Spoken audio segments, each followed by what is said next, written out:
मनुष्य मात्र के लिए सत्संग अनिवार्य है। अगर कोई सोचते हैं कि हम सत्संगी हैं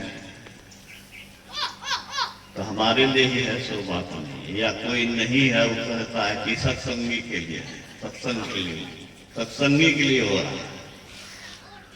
जहां तक आवाज जा रही है सुन लीजिए, सत्संग मनुष्य मात्र के लिए अनिवार्य है।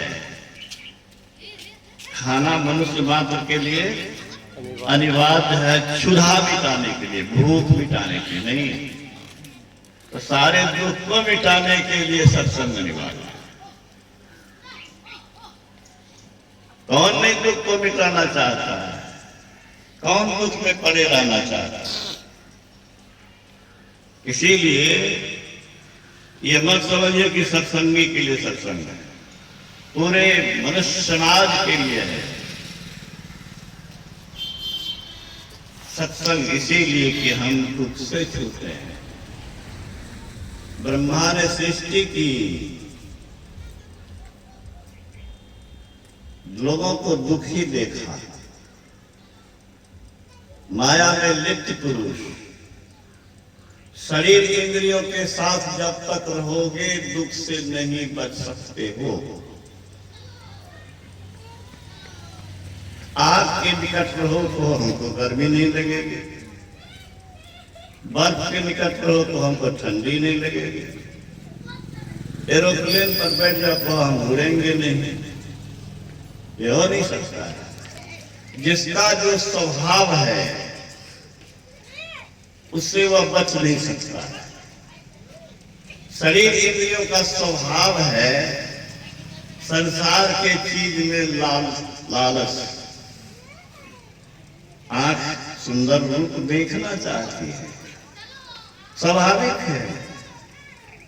जिह्वा सुंदर भोजन चाहती है। इसी तरह शरीर संसार के चीजों को चाहता है, और संसार के चीजों को चाहने वाला, उसको मन में रखने वाला, उसके लिए कोशिश करने वाला दुख से बच जाए असंभव है, असंभव है। इसीलिए शरीर इंद्रियों से अपने को अलग करने की बात भगवान शिव ने कही। योग हीनं कथं ज्ञानम्, कितना भी ज्ञान प्राप्त कर लो, योग नहीं करोगे तो दुखों से नहीं छूट सकोगे। शरीर इंद्रियों से छूटोगे ही नहीं। शरीर इंद्रियों से छूटना दुख से बचने के लिए अनिवार्य सत्य। नित्यानंद ब्रह्मानंद शब्द में बराबर बोलता हूं, अक्षय सुख बोलता हूं, अमर सुख बोलता हूं, शाश्वत सुख बोलता हूं, कभी नहीं खत्म होने वाला सुख बोलता हूं। वह सब कोई चाहता है, लेकिन वह बिना योग के संभव नहीं है। लेकिन योग के 8 अंग हैं। योग करना चाहते हैं तो पहले जानिए कि योग के लिए क्या अनिवार्य है। पहली सीढ़ी है यम। कोई योगी बनना चाहे, यम नियम का पालन नहीं करे तो वह योगी नहीं बन सकता, योग नहीं कर सकता, योग के मार्ग में आगे नहीं बढ़ सकता। महर्षि पतंजलि ने 8 अंग बताए। यम, पहली बात है सत्य। झूठ बोलोगे, शरीर इंद्रियों से छूटने का यत्न करोगे, असंभव है, असंभव है। शिशुबा कहते थे कोई सांप से जैसे डरते हो वैसे झूठ से डरना। गुरु महाराज कहते थे एक बार झूठ बोलता है तो अनदेखी कर देता है, दूसरे बार झूठ बोलता है तो कुछ देर में आग लग जाता है, तीसरे बार तो मन होता है कि कभी मेरे जीवन में आवे ही नहीं मेरे संग। गुरुवे नहीं आएंगे तो योग में खास आगे बढ़िएगा। इसलिए जो योगी बनना चाहते हैं, दुखों से छूटना चाहते हैं, शरीर इंद्रियों से फुटाना चाहते हैं, अपने आप को सुषुम्ना में प्रवेश करना चाहते हैं, उसको सत्य बोलना ही पड़ेगा। सत्य को छोड़ने का मतलब हुआ धूर्तई। सत्य को छोड़ने का मतलब है धोखा देना नहीं। अरे भगवान कृष्ण की प्रेरणा से तो झूठ बोले थे युधिष्ठिर, लेकिन झूठ क्या बोले थे? अगर शब्द का अर्थ लीजिएगा तो ठीके था, झूठ नहीं था। अश्वत्थामा हतो नरो वा कुंजरो न था भाई, मनुष्य या हाथी तो, अरे मनुष्य नहीं मरा, हाथी तो मरा था। तो बात तो सही है, लेकिन उद्देश्य क्या था? उद्देश्य था धोखा देना, सत्य को छिपा देना, ये धोखा देना है। अहिंसा, किसी को कष्ट न देना, किसी को कष्ट देना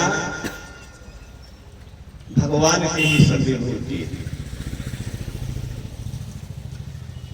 भक्त जो होते हैं वो सब में भगवान को देखते हैं, सब में भगवान को मानते हैं। पहले बुद्धि से मानिए, प्रयोग से, प्रत्यक्ष में, साधन से जाना जाएगा कि जो हम हैं वही आप हैं। लेकिन पहले तो बौद्धिक रूप से मानना होगा कि हमारी तरह यह नहीं है। हम किसी को अपमानित करें, अपने हम चाहते हैं कि हम अपने को कोई अपमान करे, हम चाहते हैं कि किसी को हम गाली दें, हमको कोई गाली दे। हम जैसा व्यवहार चाहते हैं अपने लिए, वैसा व्यवहार दूसरे के लिए करें। हम चाहते हैं आदर, हम किसी का अनादर नहीं चाहते, हम अपना अनादर नहीं चाहते, इसलिए किसी का अनादर करना ही नहीं चाहिए। आप अगर साधना में आगे बढ़े हुए, चरित्र ऊंचा, तब भी आपको ज्ञानी लोग कहते हैं कि हे दृष्टि से नहीं देखना चाहिए। क्यों? स्वामी रामतीर्थ ने बड़ा अच्छा जवाब दिया। क्या जवाब दिया? एमए का विद्यार्थी मिडिल के विद्यार्थी को हे दृष्टि से नहीं देखना है, उसको प्रोत्साहित करता है कि बेटे ऐसे पढ़ो, वैसे पढ़ो, हम ऐसे पढ़े थे तो हम ऐसे बने। अपनत्व दे करके प्रोत्साहन देता है, आगे बढ़ने के लिए प्रेरित करता है। जैसे स्कूली विद्या के दृष्टिकोण से कोई मिडिल में है, कोई एमए में है, वैसे ही आध्यात्मिक दृष्टि से कोई, बोलिए, प्राइमरी स्टेज में है, कोई आगे है। तो आध्यात्मिक दृष्टि से या चारित्रिक दृष्टि से अगर आप ऊंचे हैं तो नीचे वाले को ऊंचा उठने के लिए प्रेरक शब्द बोलिए। किसी का सुधार उपहास से नहीं हो सकता है, किसी का सुधार मजाक उड़ाने से नहीं हो सकता है, हो सकता है और उसको दुख होगा।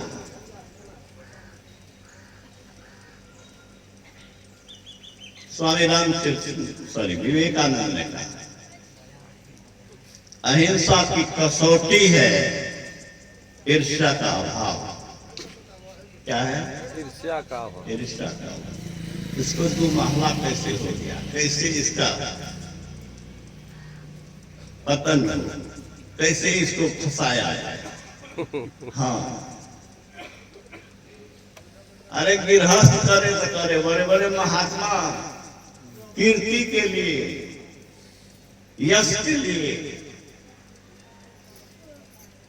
अपना वर्चस्व के लिए ईर्ष्या करते देखे जाते हैं। स्वामी विवेकानंद ने कहा ईर्ष्या का भाव सब अहिंसा की कसौटी है। सोना की कसौटी होती है ना, सोनार के पास होता है शुद्ध सोना अशुद्ध। अहिंसा की कसौटी है ईर्ष्या का अभाव। जब तुम अपने बड़े से बड़े शत्रु की उन्नति पर आनंदित हो तो समझो कि तुमने अहिंसा का गुण आया है। बड़े से बड़े शत्रु की उन्नति पर आनंदित होने वाला ही अहिंसा। बाप रे, कितनी ऊंची बात है। हम लोग तो ये सोचते हैं, कोशिश करते हैं। ये प्रेरक वाक्य मैं आप लोगों के सामने रखता हूं। ये सत्संग प्रेरक वाक्य रखने के लिए ही है, मनोरंजन के लिए नहीं है। संतों के ऊंचे ज्ञान को लोगों के बीच रखने के लिए है, जिस ज्ञान से आप स्वयं प्रेरणा लेते हैं।